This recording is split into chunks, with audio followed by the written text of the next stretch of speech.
La libre circulation des personnes et des biens constitue l'un des principes fondamentaux de la CEDEAO, la communauté économique des États de l'Afrique de l'Ouest, un principe contenu dans les statuts de l'organisation sous-régionale dont l'application n'est pas encore une réalité tangible sur le terrain.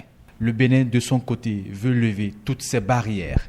Il vient d'exempter depuis août 2016 tous les ressortissants africains de la formalité de visa. C'est tout simplement une mesure qui vise à ouvrir notre pays. Nous ne pouvons pas vouloir nous développer et rester en autarcie.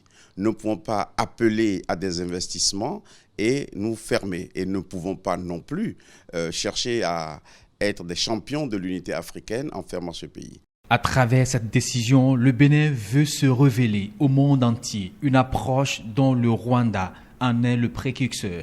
Nous allons établir les plateformes qui permettent aux ressortissants du monde entier de faire leurs formalités en ligne ou de se rendre ici pour obtenir leur visa à la frontière, n'est-ce pas, au poste de frontière.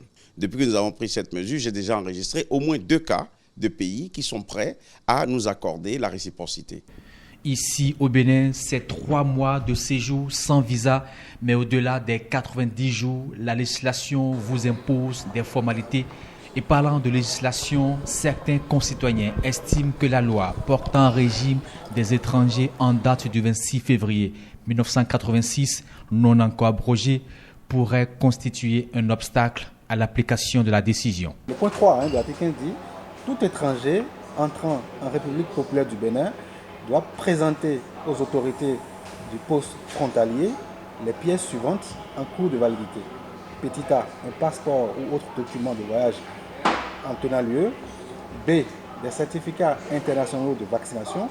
C, le visa d'entrée sur le passeport ou autre document de voyage. » Cette loi, effectivement, aujourd'hui, est un handicap à cette franche volonté du chef de l'État d'exempter les Africains du visa.